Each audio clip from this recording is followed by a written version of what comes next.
Hey, it's Hunt. You found Hunt on Saints. We're talking black and gold football.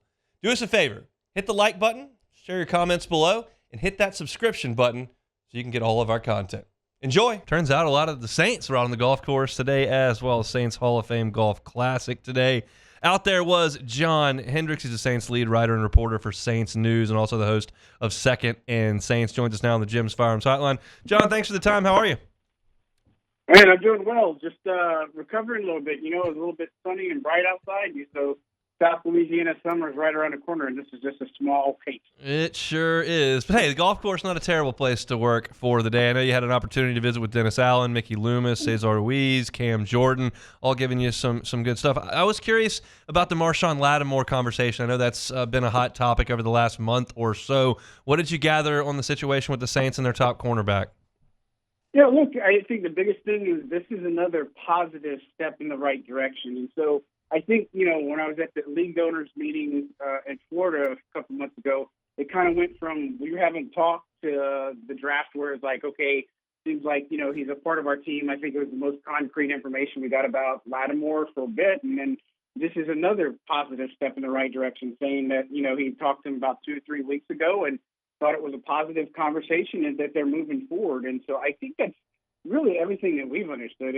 He was never going to get traded during the draft. It would never have made sense. And if you trade this guy, you know, even post-June, which could still happen, I would question what the direction of the team is going, because you need a Marshon Lattimore, you know, in your secondary. And look, if he's healthy, he's one of the best players on defense. He's number 2 behind DeMar Davis, in my opinion. So it's all heading in the right direction. We'll see at OTAs if he's actually there. It's his birthday today. I don't know, but Cam Jordan said it's about 90% attendance right now.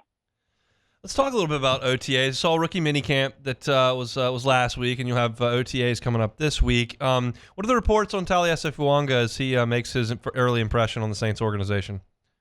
Yeah, look, I think he's everything as advertised. I think that's the biggest thing. And I know a lot of people got very concerned or read into it about him playing at left tackle. And the thing is, this is the plan all along. I mean, this goes back to what Dennis Allen said the night they drafted him, is that they were going to work him at left tackle as well as right tackle, and they know that he could play right tackle. And so, again, I think it's just a piece of information, and the Saints always cross-train all of their, you know, offensive linemen anyways. And so I don't think you should read into it that Ryan Ramczyk is coming back and Trevor Penning's not going to be the starter. I just think it's trying to get all the pieces of the puzzle right and just trying to get some information out there. But look, Fuaga is a super big guy. I mean, you know, I think Brian Baldinger said it best, that he's got anvil for hands. He's got that Polynesian power. I mean, all those types of things that you just love. And I think this is the guy that, you know, I know I had mocked him after I was really high on J.C. Latham, but obviously he went earlier. But they got one of the best true right tackles in this draft. If he's not better than Latham, you know, but I think it's in the eyes of the beholder. From one side of the ball to the other, you spoke with Dennis Allen about Chase Young, signed him to a 1-year deal. We know there are neck issues. What's the latest on Chase Young? Yeah, look, as right now, I mean, things are going as expected. And again, you know, the day after they signed him was the day that all that stuff came out about the neck procedure. And, you know, it's from an injury previously, and the Saints are well aware about it. And so the biggest thing in talking to, you know, Allen and Cam Jordan and everything is he's around. He's in the building. He's doing rehab. He's been on the field doing walkthroughs, you know, just all the types of things that you would expect him to be. You know, Mickey Loomis even talked about how enthusiastic he's been. He's not a guy that's coming in that's, you know, just kind of olaying it or dipping his toe in the water like you know, Mickey said. He's a guy that's coming in and has a chip on his shoulder. He's ready to prove something. And I think that's the guy that we hopefully can see this season. And I think that's a big deal because you look at some of the things that happened in the Super Bowl or in times before that, you know, maybe that he can be inconsistent, but I think he can be more of a dominant player and really give the Saints something that they've probably been missing for a good bit. And I'm excited to see how that all actually unfolds. John Hendrix, our guest. You can follow him on Twitter at John J. Hendrix. All your Saints news right there. We're out at the Saints Hall of Fame golf tournament today. Cesar Ruiz was there, down about 10 pounds. Is there a little bit of a different role for Cesar this year? Well, I think the biggest thing is probably a little bit more athletic. Is where you say you lose 11 pounds, you can move a lot quicker, and so I think that's going to be big for this Clint Kubiak offense. Is that it's going to be a run heavy focus first, and the thing is, it's going to set up play action, which I think is going to lead screens. You're going to need a little bit more athleticism on the offensive line, and look, Ruiz has gotten a lot better over the years, and I think fans were really on him for a while, and I understand that, and so he's had some good campaigns. He's been one of their most available offensive linemen, and so I think this is a big thing. And, I think the big takeaway in talking to Cesar was the fact that, obviously aside the eagerness to play, they got a new offensive line coach in John Benton. And the fact is everybody's been responding well to his teaching. And, I think he's a different style, obviously, than what they had before with Doug Marrone. And I don't think it's a bad thing, just because you have to get Trevor Penning where he needs to go, and you really need to develop some of these offensive linemen. And, I think that's the biggest thing. You have to have the offensive line to make this offense work. I think they got a good bit of pieces, some question marks, but overall I think they're in a pretty good spot right now, and Cesar Ruiz is going to be a huge part of that. Look, I think we all realize that practice in May is just that. It's practice in May. But is there anything that you're interested in observing with OTAs coming up this week?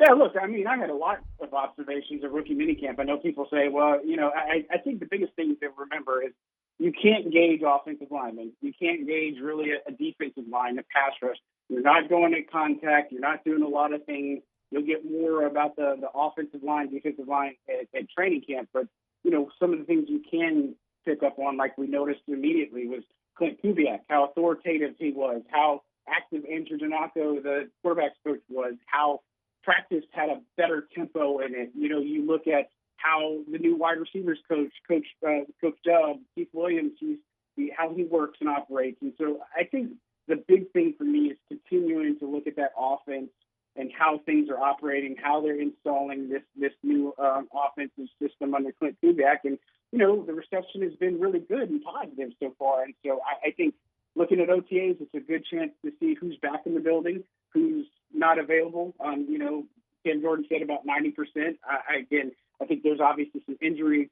issues. And guys like Nephi Sewell tore his ACL late last year. Shouldn't see him. We might see Chase Young in a limited capacity. But, and Cam Jordan himself, he's still not got the all clear from his ankle surgery, but he's trending in the right direction. So it's a time where, you can see who's there, and we'll get a few weeks of looks at the Saints before they go mandatory minicamp in mid-June. But it's a good chance to at least see some football, see Derek Carr throwing some passes, see the familiar faces, and then just kind of getting back to Saints tempo and rhythm. Anybody surprise you with their golf swing today? Well, I tell you what, Cesar Ruiz looked really good. I thought he was going to knock the stuffing out of that ball. I think that was some power. I don't want to say Happy Gilmore-esque, but that man's got some power behind his swing. And so, man, I don't know, but he's one that if I got him on the driving range, I'd be curious to see how far he could actually, drive that ball. Got to get the TrackMan device out there and get all that data. John, we appreciate some time. Get out of the sun, and we'll do it again soon. Sounds good. Thanks, man. Hey, it's on. Thanks for watching Hunt on Saints. Before you leave, help us out a little bit. Hit that like button, leave your comments in the section below, and hit that subscribe button so you get all our content right here from Hunt on Saints. We'll see you next time.